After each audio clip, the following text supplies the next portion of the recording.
नमस्ते, सुप्रभात। दैनिक जागरण के महत्वपूर्ण खबर में आप सभी का स्वागत है।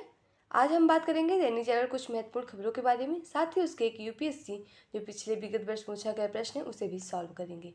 याद रखिएगा, यह दैनिक जागरण का राष्ट्रीय संस्करण है, तो इसमें आप लोग को वही खबरें दी जाएंगी जो आपके परीक्षा के पॉइंट व्यू से, अगर आप लोग किसी वनडे एग्जाम अन्य कम्पिटेटिव एग्जाम की तैयारी कर रहे हैं उसके लिए जो महत्वपूर्ण होंगी वही खबरें आप लोग को यह इसमें से प्रदान की जाएंगी। आशा करती हूँ कि आप लोग को यह खबर अच्छी लगे। अगर खबर अच्छी लगे तो कृपया चैनल को लाइक शेयर सब्सक्राइब जरूर करें। धन्यवाद। चलिए देखते हैं आज की क्या खास खबरें हैं। खबर की तरफ आगे बढ़ने से पहले हम प्रश्न को देखेंगे, उसके बाद हम खबरों को एक एक करके देख लेंगे। चलिए देखते हैं आज का प्रश्न क्या है। यह सिविल सेवा परीक्षा विगत वर्ष 2022 का प्रश्न है। प्रश्न है, निम्नलिखित में कौन सा एक ग्रीन वॉशिंग शब्द का सर्वोत्तम वर्णन है। नीचे विकल्प दिया है। ए विकल्प है, मिथ्या रूप से यह प्रभाव व्यक्त करना कि कंपनी के उत्पाद पारिस्थितिक अनुकूली यानी इको फ्रेंडली और पर्यावरणीय रूप से उपयुक्त है। दूसरा है, किसी देश के वार्षिक वित्तीय विवरणों में पारिस्थितिक पर्यावरण लागतों को शामिल नहीं करना। तीसरा है, आधारिक संरचना विकसित करते समय अनर्थकारी पारिस्थितिकी दुष्परिणामों की उपेक्षा करना। चौथा है, किसी सरकारी परियोजना कार्यक्रम में पर्यावरणीय लागतों के लिए अनिवार्य उपबंध करना। अनुरोध करती हूँ कि आप लोग इसका आंसर कमेंट बॉक्स में जरूर देंगे, और आशा करती हूँ कि जो हम अभ्यास प्रश्न दे रहे हैं या फिर न्यूज़ के बीच में जो क्वेश्चन आप लोग पूछते हैं तो उसका आंसर आप लोग कमेंट बॉक्स में जरूर बताएंगे। चलिए देखते हैं आज की क्या खास खबरें, उन्हें एक करके देख लेते हैं।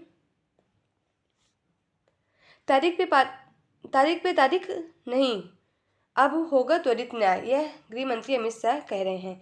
हम देख रहे हैं ना कि अंग्रेजी के ज़माने में बने आईपीसी, सीआरपीसी और साक्ष्य अधिनियम की जगह लेने वाली भारतीय नागरिक सुरक्षा संहिता और भारतीय साक्ष्य अधिनियम से जुड़े 3 विधेयक बुधवार को लोकसभा में पारित हो चुके हैं, और यह आज यानी गुरुवार को जहां तक आशा है कि राज्यसभा में भी पारित हो जाएंगे। शाह ने कहा, प्रस्तावित तीनों कानून लोगों को त्वरित न्याय देने में मदद करेंगे, सुनिश्चित करेंगे कि कोई तारीख पे तारीख ना हो। यानी मतलब लोगों को बहुत देखते हैं ना कि मुकदमा बहुत लंबा तक चलता है, कि जो लोगों के पास पैसा नहीं है वो अपना मुकदमा भी नहीं लड़ पाते तो उन्हें अच्छे से न्याय भी नहीं मिल पाता। और हमारे यहाँ न्याय की प्रक्रिया इतनी धीमी चलती है कि बहुत से लोग बिना न्याय के ही उनको दंड दे दिया जाता है, उसी की बात हो रही है। और यहाँ पर कुछ खास बातें दी गई हैं जो अभी आएगा ना, शायद का दुनिया में सबसे आधुनिक होगा भारत का आपराधिक न्याय प्रणाली यानी डिजिटल तरीके से। इसमें कुछ खास बातें भी दी गई हैं। पहला है, पहली बार कानून में आतंकवाद को परिभाषित किया गया है। दूसरा है, राजद्रोह की जगह देशद्रोह बना अपराध। मानव लिंचिंग और उम्र कैद या मौत की सजा पीड़ित कहीं भी दर्ज करा सकते हैं रिपोर्ट, जांच की प्रगति रिपोर्ट भी मिलेगी। और दिया है कि पीड़ित की मर्जी के बगैर राज्य को केस वापस लेने का अधिकार नहीं है। ऑनलाइन शिकायत पर भी 3 दिन के भीतर दर्ज होगी एफआईआर। हम देख रहे हैं ना, इसमें कुछ महत्वपूर्ण खास बातें दी गई हैं। स्मार्टफोन लैपटॉप से मैसेज के भी साक्ष्य मिल सकते हैं। उपराष्ट्रपति जगदीप धनखड़ की नकल उतारे जाने पर पीएम और राष्ट्रपति ने जताया दुख। हम देख रहे हैं ना कि अभी हाल ही में उन्होंने संसद के अंदर बाहर दोनों जगह दिखी सियासी गर्मी बचाव के मुद्दा में विपक्ष नकल उतारने वाले कल्याण ने सफाई दी कि किसी को आहत करने का उनका इरादा नहीं था। लेकिन ये सब गलत चीज होती हैं, विपक्षी दल को क्या ही कहें।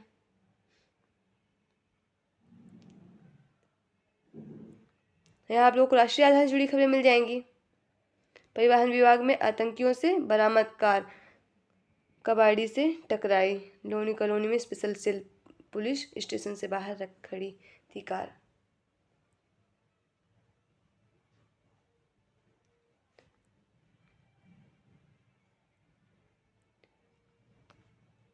लोगों के साथ किए गए व्यवहार को हमेशा याद रखा जाता है। डॉक्टर बी आर अम्बेडकर विश्वविद्यालय के 12वें वार्षिक दीक्षा समारोह में 1095 विद्यार्थियों को दी गई डिग्रियां।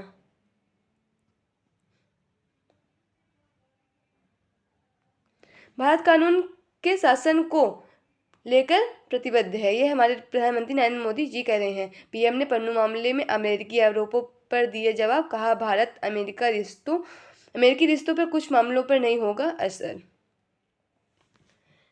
टेली कम्युनिकेशन बिल लोकसभा में पारित, डिजिटल भारत निधि की होगी स्थापना। अब 4G के लिए आवंटित स्पेक्ट्रम का इस्तेमाल 5G सेवा के लिए भी किया जा सकेगा, बिना नीलामी के किया जा सकेगा। पुलिस, वन विभाग, मेट्रो, रक्षा जैसे विभाग को स्पेक्ट्रम का आवंटन। आइए हम थोड़ा सा बात कर लेते हैं टेली कम्युनिकेशन बिल जो लोकसभा में भी हाल ही में पारित हुआ है। ये केंद्र ने 138 साल पुराने टेलीग्राफ एक्ट को बदलने के लिए टेली कम्युनिकेशन बिल 2023 को सोमवार को लोकसभा में पेश किया है। इसमें प्रावधान है कि राष्ट्रीय सुरक्षा यानी किसी इमरजेंसी पर सरकार टेलीकॉम सेवाओं या किसी मोबाइल नेटवर्क को अस्थायी रूप से अपने कंट्रोल में ले सकती है और उसे सस्पेंड भी कर सकती है।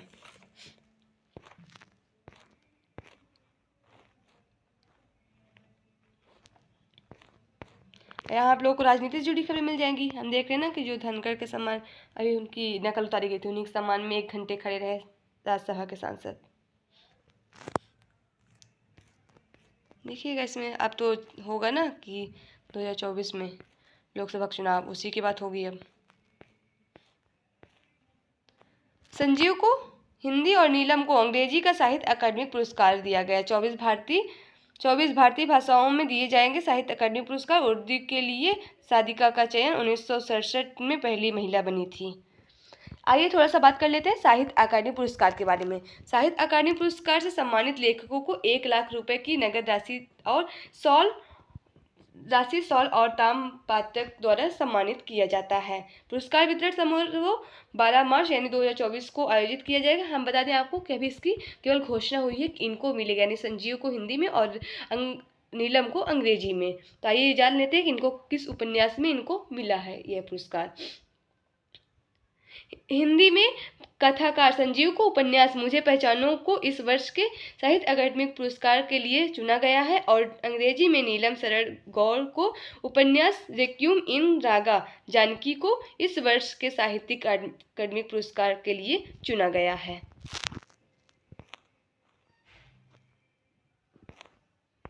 कोरोना से घबराने की नहीं, सतर्क रहने की जरूरत है, यह मनसुख मंडाविया कह रहे हैं। केरल, महाराष्ट्र, कर्नाटक, झारखंड समेत कई राज्यों में कोरोना संक्रमण के बढ़ते मामलों के बीच केंद्रीय स्वास्थ्य मंत्री मनसुख मंडाविया ने राज्यों के सतर्क रहने को कहा है। यह आप लोग को संपादकीय पत्र मिल जाएगा। यह आप लोग के प्रीलिम्स, मेंस, इंटरव्यू, अन्य प्रतियोगी परीक्षाओं के लिए सहायक होगा। अगर आप लोग किसी वनडे एग्जाम, अन्य कॉम्पिटिटिव एग्जाम की तैयारी कर रहे हैं, अगर सिविल सर्विस की तैयारी कर रहे हैं, तो आप लोग को उसमें से आंसर राइटिंग जो करते हैं ना, निबंध आंसर राइटिंग, उसके लिए काफ़ी महत्वपूर्ण आर्टिकल मिल जाएंगे। आज का आर्टिकल है सत्य से साक्षात्कार का समय। जिस देश का राष्ट्रीय वाक्य यानी राष्ट्रीय ध्येय वाक्य जो है ना, सत्यमेव जयते हो, उसे सत्य से मुंह मोड़ लेना शोभा नहीं देता। हमें सही इतिहास को बोध को प्रोत्साहित करना होगा। अनुच्छेद 370 को खत्म करने के मोदी सरकार के फैसले को असंवैधानिक कसौटी पर कसने के बाद सर्वोच्च न्यायालय की संवैधानिक पीठ के सदस्य जस्टिस संजय किशन कौल ने एक महत्वपूर्ण निर्देश दिया जो सुर्खियों के बीच दबकर रह गया। उन्होंने आतंकवाद के चलते कश्मीर घाटी से कश्मीर हिंदुओं के पलायन का उद्देश्य करते हुए कहा कि इन घावों को भरने के लिए सत्य और सुलह आयोग की आवश्यकता है, जो कश्मीर घाटी में आतंकवाद के लंबे दौर पे हुए अत्याचारों और मानवाधिकार उल्लंघनों के तथ्यात्मक सत्य को सामने लाने के लिए कहा गया है। हम देख रहे हैं ना कि अभी हाल ही में 370 हटाया गया है, उसकी रिपोर्ट अभी हाल ही में जारी हुई है, जो सुप्रीम कोर्ट से फैसला दिया गया कि 370 नहीं लागू होगा। यह जम्मू कश्मीर में लागू हुआ था। जम्मू कश्मीर को 2 भागों में बांट दिया गया है, लद्दाख और जम्मू कश्मीर। और जम्मू कश्मीर में आप लोग को दिल्ली की जैसी विधानसभा भी देखने को मिलेगी। देश भर में घुसपैठियों का बढ़ता संकट। बांग्लादेश की सीमा से सटे भारतीय राज्यों में घुसपैठियों की संख्या निरंतर बढ़ती जा रही है। यह समस्या एक गंभीर रूप धारण कर रही है। इस बीच हाल ही में सुप्रीम कोर्ट ने एक संबंधित मामले की सुनवाई के दौरान केंद्र सरकार ने कहा कि देश के विभिन्न हिस्सों में रह रहे अवैध प्रवासियों घुसपैठियों का आंकड़ा जुटना संभव नहीं है, क्योंकि ऐसे लोग देश में चोरी छिप प्रवेश करते हैं। लिहाजा इस मामले का समाधान आवश्यक है, जिसमें पूरी संवेदनशील भी दिखाई जानी चाहिए। हम देख रहे हैं ना कि अगर म्यांमार या फिर बांग्लादेश में कोई भी ऐसी दुर्घटना घटती है कि वहाँ के लोग प्रवास करके हमारे देश पूर्वी राज्यों में आ जाते हैं और बिना किसी से अनुमति लिए। तो उन्हीं की बात हो रही है। अब बांग्लादेश को बता दें ना, 1971 में यह देश बना था और इसकी राजधानी ढाका है और इसकी मुद्रा टका है। वर्तमान में इसकी प्रधानमंत्री शेख हसीना है। जलवायु सम्मेलन का निष्कर्ष। हाल ही में दुबई में कप 28 का समापन हुआ, जिसमें जलवायु परिवर्तन की समस्या के समाधान पर चर्चा की गई। ऐसे में यह जानना है कि इस सम्मेलन में क्या हासिल हो पाया है। हम देख रहे हैं ना कि जलवायु सम्मेलन में जो कप 3 में क्योटो प्रोटोकॉल की सहमति बनी, कप 8 में गरीब देशों के विकास संबंधी जरूरतों व जलवायु परिवर्तन के प्रभाव को कम करने हेतु प्रौद्योगिकी हस्तांतरण की आवश्यकता पर बल दिया गया है। और कप 16 में कनकुल समझौता हुआ, जिसमें हरित जलवायु कोष प्रौद्योगिकी तंत्र व कनुकूल अनुकूलन ढांचे का स्थापना हुई। तो कप 21 में पेरिस समझौता हुआ, जिसमें वैश्विक तापमान वृद्धि को पूर्वी औद्योगिक काल से 2 डिग्री सेल्सियस नीचे रखने के बाद 1.5 डिग्री सेल्सियस तक सीमित बनाए रखने की बात हुई। कप 28 से पहले आई संयुक्त राष्ट्र की अनेक रिपोर्टों में यह कहा गया है कि 2015 में हुए पेरिस समझौते के लक्ष्यों को हासिल करने की दिशा में वैश्विक स्तर पर कोई उचित प्रयास नहीं हुआ, जिसकी बेहद जरूरत थी।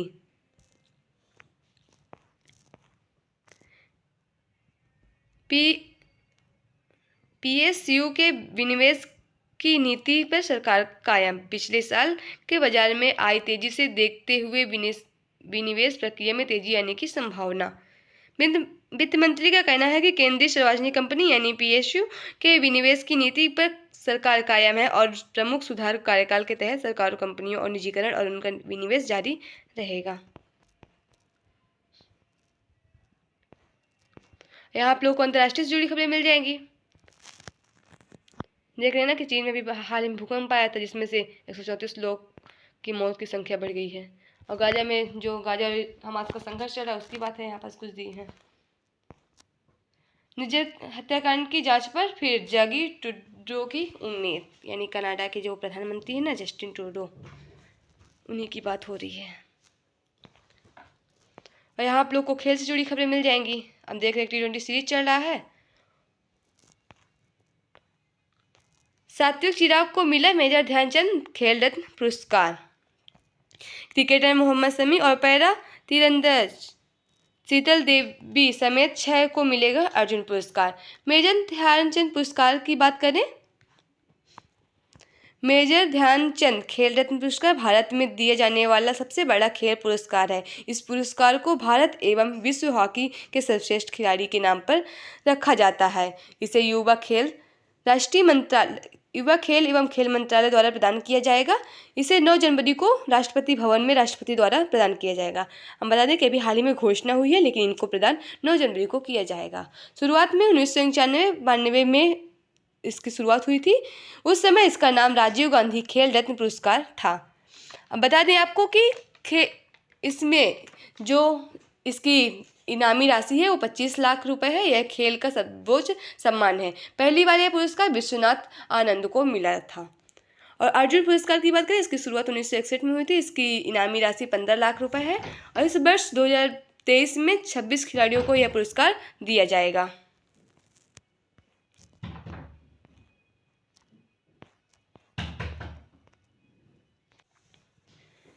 और यह भी आपको जनरल नॉलेज से जुड़ी परीक्षा के पॉइंट बेस से, जो आप कॉम्पिटिटिव एग्जाम की तैयारी करें ना, अगर प्रीलिम्स वगैरह की, उसमें से कुछ जनरल नॉलेज से जुड़ी खबरें मिल जाएंगी।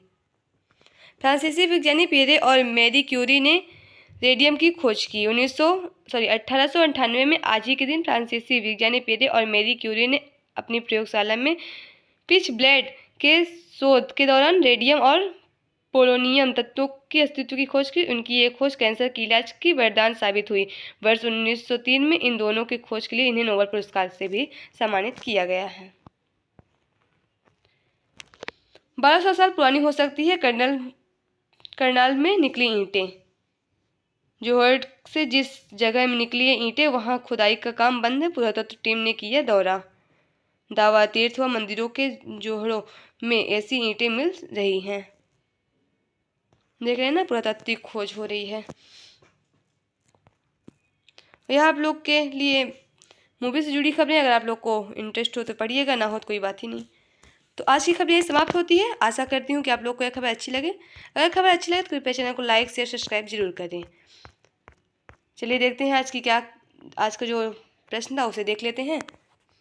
अगर आप लोग के पास कोई सुझाव है तो भी आप लोग हमसे साझा कर सकते हैं।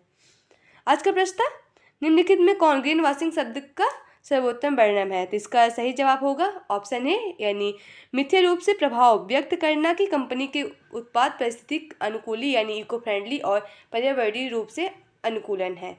चलिए इसका विश्लेषण देख लेते हैं।